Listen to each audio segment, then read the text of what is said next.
नमस्ते। महाराष्ट्र में इस समय जो सियासत है, उसके कई सारे रंग देखने को मिल रहे हैं। एक तरफ जहां शरद पवार जैसे बड़े नेता, जिस तरीके से उनका राजनीतिक कद है, उस तरीके के एक नेता को औरंगजेब कहा जाता है। उसके बाद वहां की सरकार उस पर चुप्पी साधे रहती है, सरकार खामोश रहती है। दूसरी तरफ उसी शरद पवार को धमकी मिलती है, हालांकि उस धमकी पर सरकार थोड़ा एक्टिव भी होती है। इसके अलावा उस सियासत में कई सारी चीजें चल रही हैं। उस सियासत में जहां कैबिनेट का विस्तार है, वहीं दूसरी तरफ आज सरकार जिस गठबंधन में है, उसके ऊपर भी खतरे के बादल मंडरा रहे हैं। इस तरीके की कई सारी चीजें हैं, कई सारे रंग हैं, कई सारे पहलू हैं सियासत के। इन सारे पहलुओं को आज हम समझने की कोशिश कर रहे हैं। जैसा आप देख पा रहे हैं, धनंजय कुमार सर हम लोग के साथ हैं, वरिष्ठ पत्रकार, महाराष्ट्र की पूरे सियासत की एक एक जानकारी रखने वाले। और आज हम इन सारे पहलुओं के सारे रंगों की जो जो वहां पर चीजें चल रही हैं, उनको विस्तार पूर्वक सर से समझने की कोशिश करेंगे। धनंजय सर, बहुत स्वागत है आपका। शुरुआत हम कर लेते हैं सीधे इससे कि जिस तरीके के हालात आज महाराष्ट्र की सियासत में बने हुए हैं, ये क्या है सर? ये कौन सी सियासत की शुरुआत हो रही है अब? ये सियासत का सबसे घटिया रूप। सियासत इसको नहीं कहते हैं। सियासत क्यों करते हैं? सियासत बनी क्यों? राजनीति क्यों बनी? राजा की नीति तो हमेशा पॉजिटिव सकारात्मक पक्ष है। और राजा जो नीति बनाएगा, जो राजा नीति बनाएगा, वो तो अपने राज्य के कल्याण के लिए बनाएगा, अपने राज्य की बेहतरी के लिए बनाएगा। अगर कहीं कोई वैमनस्यता है किसी समाज के बीच में, उसको भंग करने के लिए बनाएगा, उसको लोगों में समरसता, सामाजिक समरसता बनाने के लिए नीति बनाएगा, या प्रजा के कल्याण के लिए नीति बनाएगा। नीति तो यही है, सियासत तो यही है। लेकिन हमारे देश में कुछ वर्षों से, मैं बोलूँगा ये 30-35 वर्षों से एक जो राजनीति चली है राम मंदिर के नाम पर, जो बीजेपी जिस तरह की राजनीति कर रही है, वो राजनीति जो है इस स्तर पे आ गई। तब उस समय अनुमान लगाया करते थे, लेकिन वाजपेयी जी एक ऐसा चेहरा थे जिसके चेहरे के पीछे कई सारी चीजें ढक जाती थी। क्योंकि वाजपेयी खुद जो है नेहरू के प्रशंसक थे, वो गांधी के प्रशंसक थे, सावरकर की भी बात करते थे, लेकिन गांधी को दबाते नहीं थे, वो गलत आरोप नहीं लगाते थे। गलत किस्म की राजनीति वाजपेयी ने नहीं करते थे। लेकिन जो आरएसएस का प्रभाव है, उसमें मुसलमान विरोध सबसे प्रमुख हिस्सा है। भले आरएसएस कहे कि वो राजनीति में नहीं है और सांस्कृतिक संगठन है, लेकिन आरएसएस छुप करके सही राजनीति करती है। और आरएसएस की जो राजनीति है, उसका राजनीतिक चेहरा जो है वो बीजेपी है। और बीजेपी जिस तरह की राजनीति कर रही है, खास करके मोदी के आगमन के बाद, वो राजनीति जो है भयावह है। वो राजनीति देश को बांटने वाली जो राजनीति होती है, वो आप समझ लीजिए कि अभी जो महाराष्ट्र में हो रहा है, लगातार हो रहा है। और औरंगजेब के नाम पर अब कर रहे हो। बताओ, औरंगजेब कब की बात है? औरंगजेब को जमाने हो गया गए, तब से तो कितना पानी कहाँ से कहाँ बह गया। गंगा हमारे पटना में सूख गई, अब गंगा में पानी नहीं है। पटना आइए, गंगा में पानी नहीं है। और कितनी पीढ़ियां बदल गई, समाज कहाँ से कहाँ चला गया। उस समय हैजे का इलाज नहीं था, आज हैजा से कोई मरता नहीं है। और बिना सरकारी कहिए, बिना जो है वेस्टर्न जो आधुनिक मेडिकल साइंस है, उसके इलाज के बिना कौन सा इलाज है? सरकार खुद ही प्रचार करती है। सरकार जो है, सरकार में बैठे हुए लोग जो है खुद ही हवाई जहाज से घूमते हैं। कौन भगवान भरोसे बैठा हुआ? कोई व्यक्ति है जो भगवान भरोसे है? कोई व्यक्ति है अब दुनिया में जो अल्लाह के भरोसे बैठा हुआ कि अल्लाह देंगे तो भोजन करेंगे, नहीं तो नहीं करेंगे? आज आधुनिक दुनिया में तमाम दुनिया के देश, जब भारत गरीब था और जब भारत में अनाज नहीं होता था, आप याद कीजिए 60s के दौर को, तो अनाज आते थे बाहर से। अमेरिका अनाज देता था, और भी देशों से तरह तरह की सुविधाएं आती थी। भारत में सर यहाँ औरंगजेब कहने से ज्यादा जो खराब स्थिति है, या जिसको शर्मनाक स्थिति कही जाए, क्या ये नहीं होनी चाहिए कि जो सत्ता की खामोशी है, जो सत्ता में बैठे लोग खामोश है, उस पर कोई बात नहीं कर रहे हैं, ये स्थिति ज्यादा भयावह नहीं है? नहीं, सत्ता के लोग खामोश नहीं है, सत्ता में बैठे लोग बोल रहे हैं। और वो क्या बोल रहे हैं वो इम्पोर्टेंट है। आप सुनिए देवेंद्र फडणवीस की भाषा। देवेंद्र फडणवीस ने कहा कि औरंगजेब की औलादों को हम छोड़ेंगे नहीं, उनको बख्शा नहीं जाएगा। तो मतलब होता है कि सत्ता में जो बैठे लोग हैं, जो बीजेपी के नेता है, वो इस दंगे को भीड़ में बदलना, दंगा करवाना चाह रहे हैं।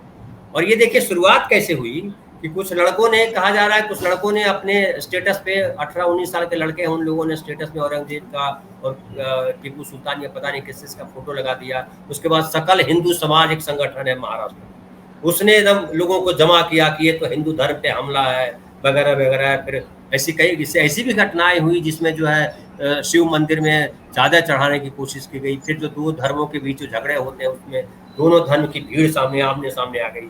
लेकिन ये भीड़ क्यों आई, सवाल ये है, सबसे बड़ा सवाल ये है कि भीड़ आई क्यों, भीड़ लेकर के आया कौन? तो ओवैसी की जो पार्टी है AIMIM, उसके नेता लग गए इसके पीछे और बीजेपी के लोग लग गए। और ये दोनों क्यों लगे, उसके पीछे वजह ये है कि आप समझिए इस राजनीति को कि कर्नाटक में हार गए ये तमाम चीजों के बाद भी, AIM भी वहां कुछ नहीं कर पाई। उसके बाद मोदी जी का तमाम जो ये चमत्कार था मोदी जी के भीतर, करिश्माई मोदी जी थे, उनका करिश्मा नहीं चला, हनुमान जी का भी करिश्मा नहीं चलने दिया। तो जो तमाम चीजों के बाद भी कांग्रेस वहां जीत गई और जो वोट का परसेंटेज आया उसमें पता चला कि जो आदिवासी हैं, जो मुसलमान हैं और जो क्या कहते हैं शेड्यूल्ड कास्ट के लोग हैं, मतलब जो दलित लोग, उन सब लोगों ने कांग्रेस को सबसे ज्यादा वोट किया। अब उनकी चिंता सबसे ज्यादा बढ़ गई कि मुसलमान अगर एक जगह तय कर लेंगे तो कांग्रेस उससे मजबूत होगी। और महाराष्ट्र में ओवैसी को उतारा ही इसीलिए गया कि मुसलमान का वोट काटे और ध्रुवीकरण हो। अब ये कुछ बोलेंगे तो ओवैसी भी कुछ बोलेगा, ओवैसी की पार्टी के नेता भी बोलेंगे, वो बोलेंगे तो ये भी बोलेंगे, और जो है एक जो वातावरण है सांप्रदायिक सद्भाव बिगाड़ने वाला वातावरण खड़ा हो जाएगा, जो महाराष्ट्र में लंबे समय से चल रहा है अलग अलग जिलों में।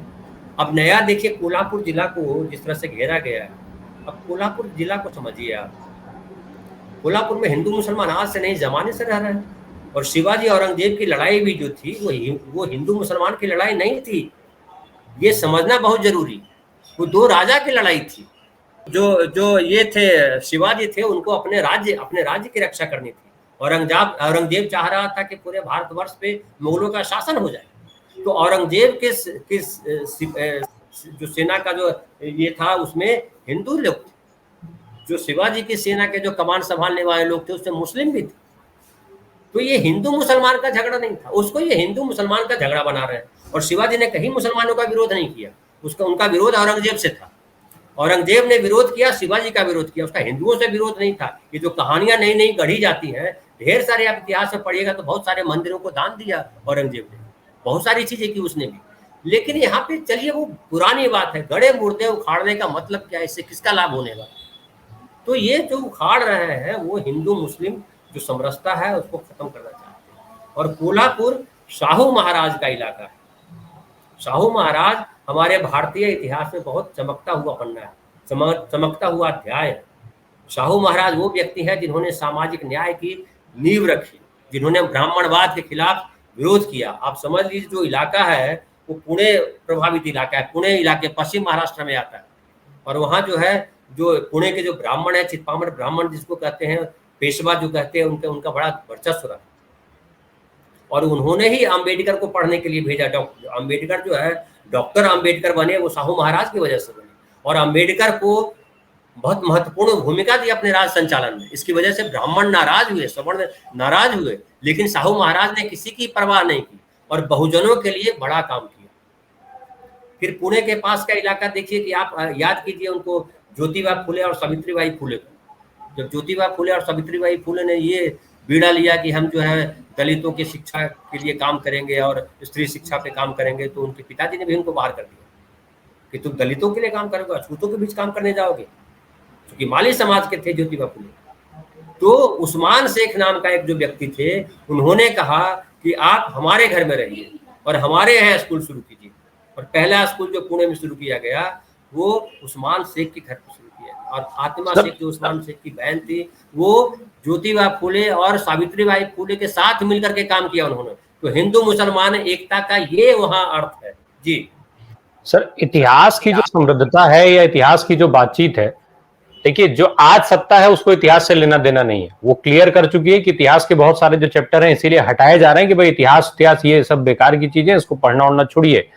अभी सर जो करंट का सीन है, मार्च से लेकर के अब तक 12-13 दंगे महाराष्ट्र में हो चुके हैं। तो ये जो पटकथा लिखने की तैयारी हो रही है, इस पटकथा को आप कैसे देख रहे हैं? ये पटकथा क्यों लिखी जा रही है, मेन इस पे बात करते हैं। देखिए, ये पटकथा लिखी जा रही है ध्रुवीकरण के लिए। उनको पता है कि ये जो शिवसेना उनसे छिटक गई और कांग्रेस और एनसीपी के साथ चली गई, तो इनकी हालत खस्ता है। ये लाख कोशिश कर लें शिवसेना को तोड़ने का, और शिंदे को ले लिया अपने साथ, 40 विधायकों को ले लिया अपने साथ, 53 में से 55 में से 55 या 53 एग्जैक्टली मुझे याद नहीं है। तो वो जितने विधायकों को बहुमत को ले गए वो तोड़ करके, लेकिन उससे फायदा क्या हुआ? सरकार बिल्कुल चला रहे हैं वो। उद्धव ठाकरे ने यही तो कहा था कि 2.5 साल मुख्यमंत्री मैं रहूंगा, 2.5 साल मुख्यमंत्री तुम रहोगे।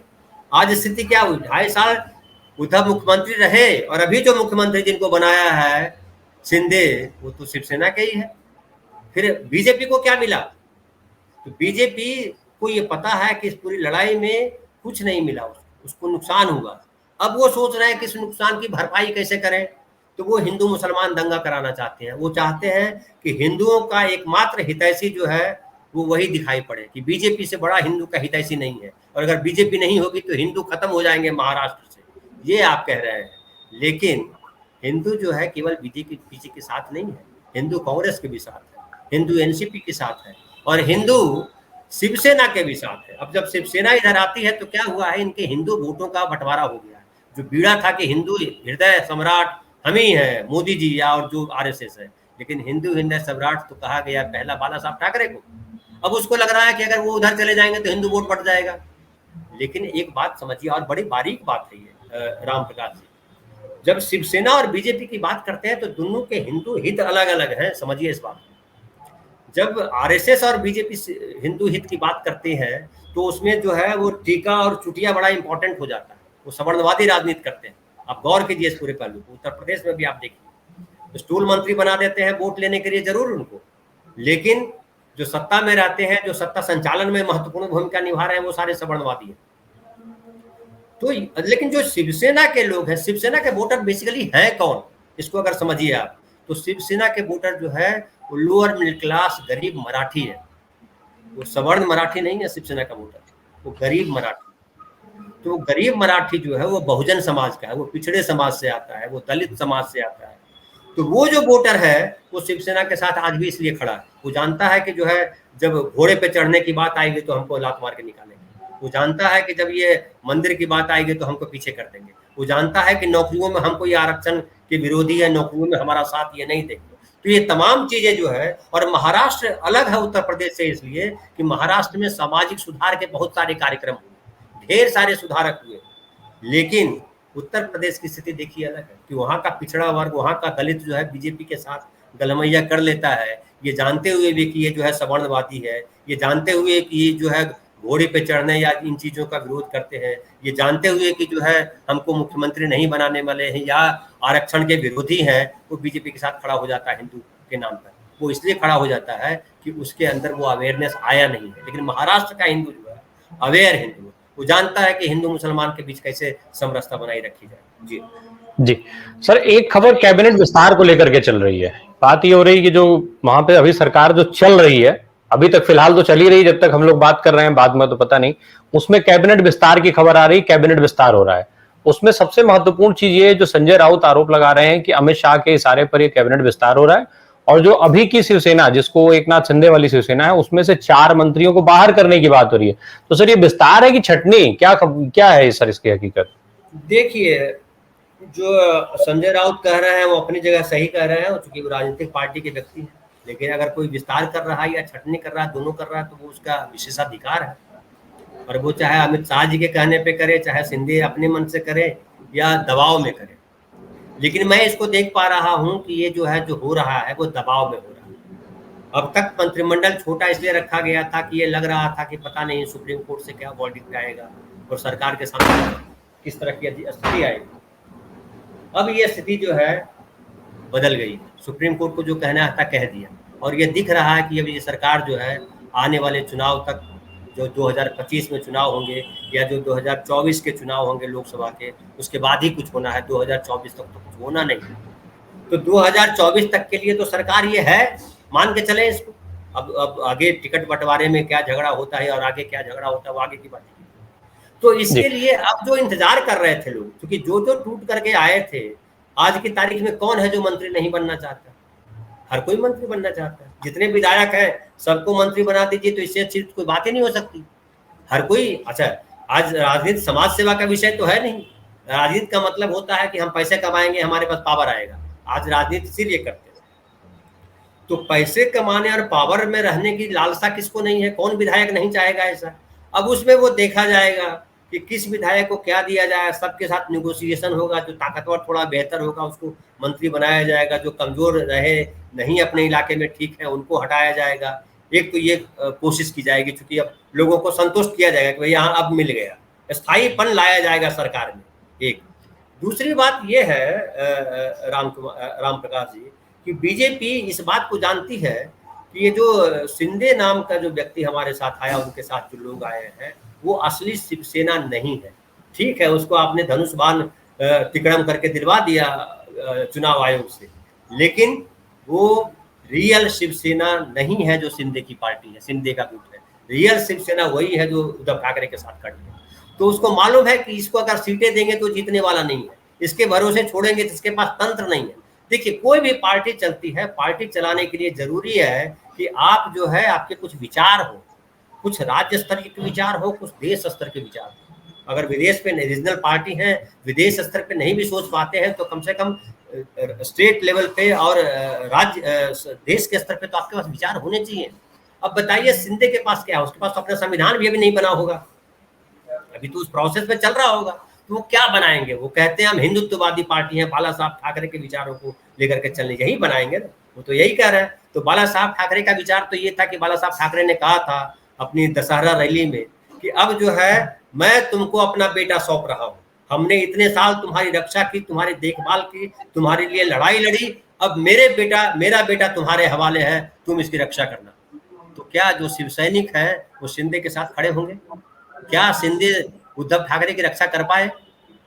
तो ये बातें आएंगी। और बीजेपी ने क्या किया है, एक नई घटना जो ये हुई है महाराष्ट्र में कि बीजेपी ने क्या किया है कि हर लोकसभा क्षेत्र में अपना प्रभारी नियुक्त कर दिया, लोकसभा प्रभारी।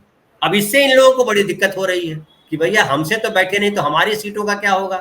तो जो 14 सांसद जो आए हैं यहाँ से टूट करके, एकनाथ शिंदे के बेटे ने शायद इस्तीफे वगैरह देने की बात भी उन्होंने कह दी है कि हम इस्तीफा दे रहे हैं और इस तरीके की चीज। ये सब जो है चालाकियां, समझ गए?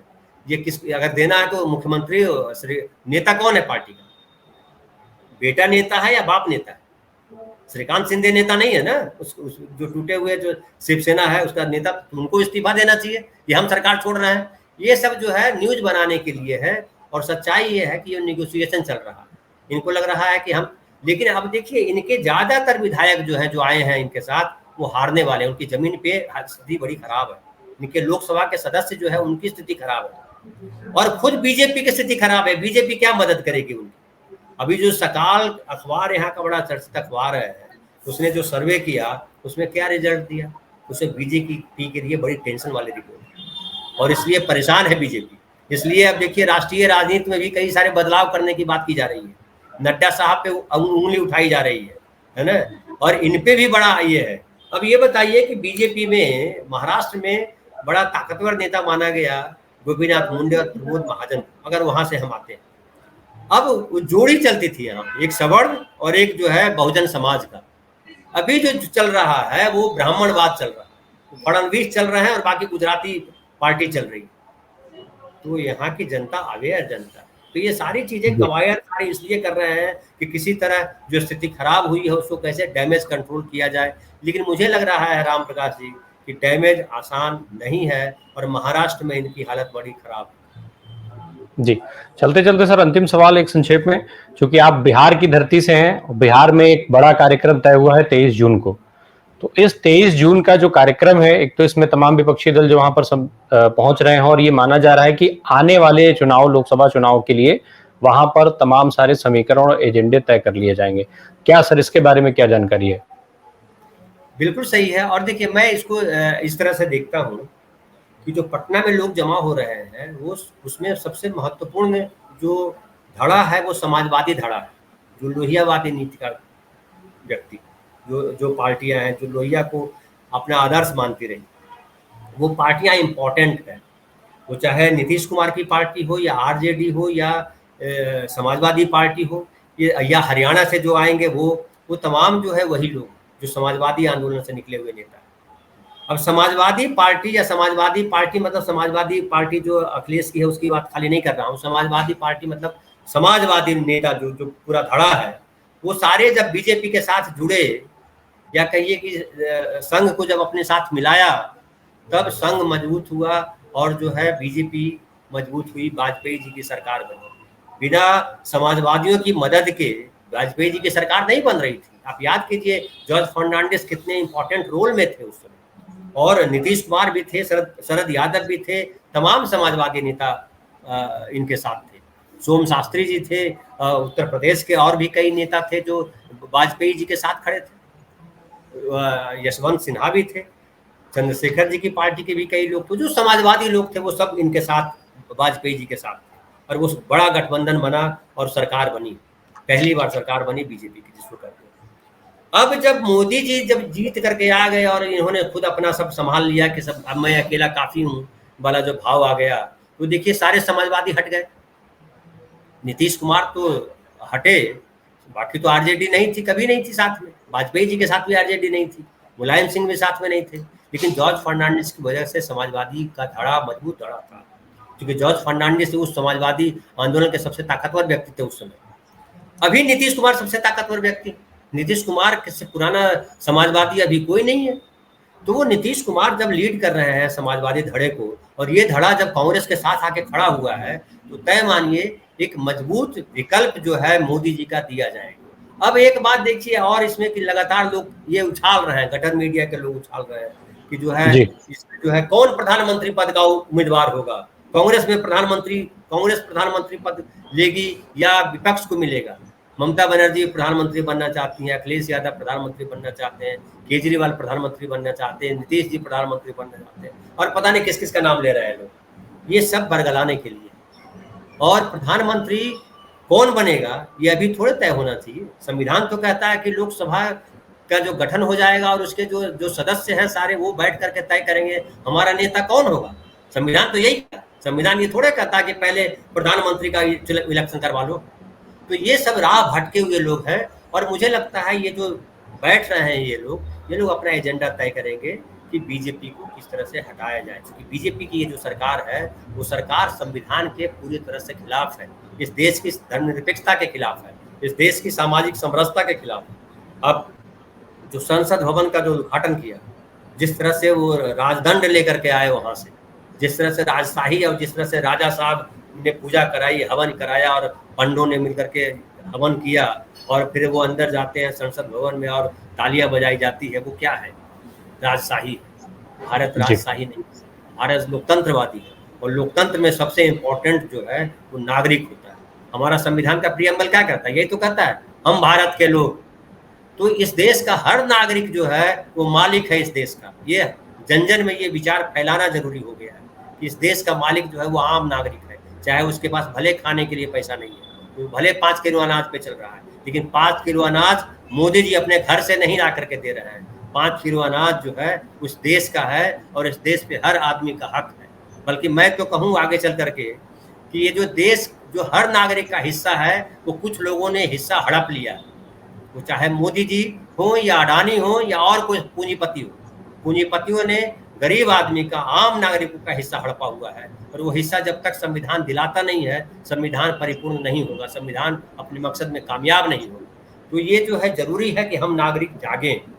जी राम प्रकाश। ठीक है सर, बहुत बहुत धन्यवाद आपका इन सारी जानकारियों के लिए। चूंकि अब आदमी अपने अधिकारों से कितना अवेयर है ये एक बड़ा सवाल है, क्योंकि कई सारे अधिकार ऐसे हैं जो संविधान के हिसाब से मिलने चाहिए, पर ज्यादा एक बड़ी आबादी अपने देश में ऐसी है जो आज भी इन अधिकारों से वंचित है, और सत्यता यह है कि उन तक इन अधिकारों की जानकारी भी नहीं है। हालांकि तमाम माध्यमों से, अलग अलग माध्यमों से प्रयास होते रहते हैं, पर कितने लोग अवेयर हो पाते हैं, एक बड़ी समस्या हमेशा से अपने देश में रही है। राम प्रकाश जी, लेकिन जरूरी ये हो जाता है कि समझिए, मान लिया कि हम 15% लोग अवेयर हैं, तो हम 15% लोगों की ये जवाबदेही है कि हम एक एक दो आदमी को अवेयर कराएं, और हम बार बार बताएंगे कि ये देश जो है किसी का नहीं है, ये देश इस देश के हर नागरिक का है। वो चाहे हिंदू हो, मुसलमान हो, दलित हो, ब्राह्मण हो, कोई भी व्यक्ति हो, बहुत पढ़ा लिखा हो या अनपढ़ हो, सबका बराबर हिस्सा है इस देश में।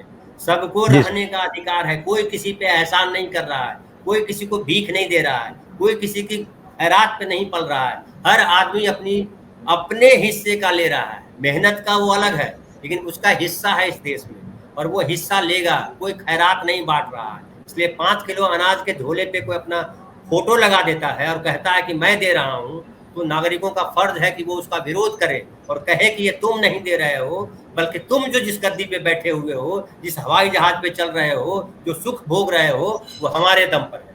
ये नागरिकों को बताए जाने की जरूरत है, वो नागरिकों के दम पर है। जो चप्पल, जिनके पैर में टूटी हुई चप्पल और फटी हुई बियाई है, उनके दम पर इनके हवाई जहाज है। ये समझना बहुत जरूरी है इस देश के नागरिकों को, और जब तक ये समझेंगे नहीं, बहुजन जो है वो ऊपर आएंगे नहीं। जी, राम प्रकाश। जी सर, बहुत बहुत धन्यवाद सर।